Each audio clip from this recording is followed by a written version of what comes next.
Have you ever sat through an amazing speech that just fizzled at the end? Or worse, have you given that speech?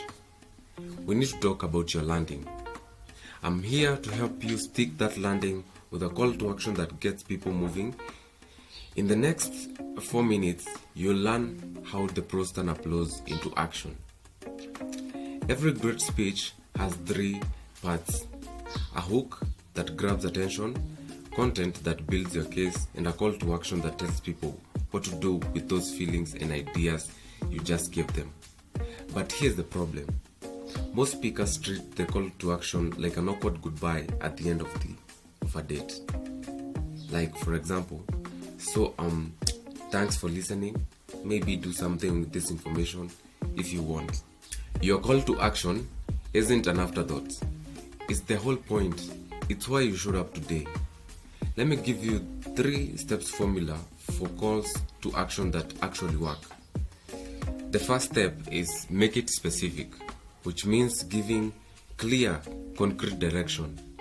Not, for example, don't use not consider helping the community, but rather you can always say, sign up at the table in the back to volunteer this Saturday. This research is clear. The more specific your request, the higher your conversion rate. Specificity crushes ambiguity every time. The second one is make it emotional, which means tapping into the feeling you've built throughout your talk. See what I just did there? I slowed down, I changed my tone. Your call to action should be the emotional peak of your presentation.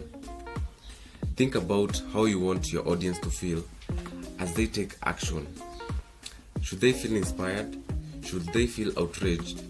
Or should they feel like they are part of something bigger? Whatever emotion drives your message, amplify it at the end. And lastly, make it inevitable, which means creating a logical bridge between everything you've said and the action you are requesting.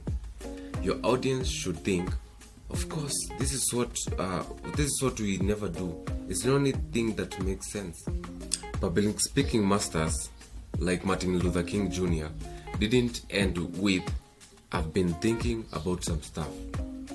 But he rather gave us, free at last. Thanks God Almighty, we are free at last. Steve Jobs didn't end product launches with, check out our website for more info. He gave us one more thing and created anticipation that drove immediate action. Here's what most people miss. Your call to action starts before your final lines. Plant the seeds throughout your talk, reference what you'll ask for, and build anticipation.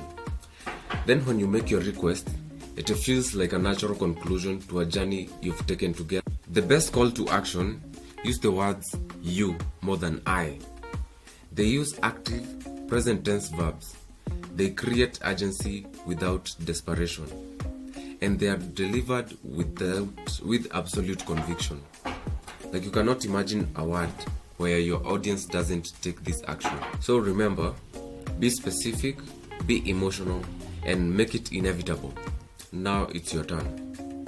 Your next presentation deserves an ending as powerful as your beginning. Your ideas deserve to live beyond your words. Your audience deserve clear direction. Take your phone right now, and maybe a notebook or any device that you can open your notes app. Write down the last lines of your next presentation and make sure they tell your audience exactly what to do, why it matters, and why it must happen now. Do this for a week. Practice it out loud and watch as your words transform into action. Because when you stick the landing, you don't just end a speech, you start a movement. Adios.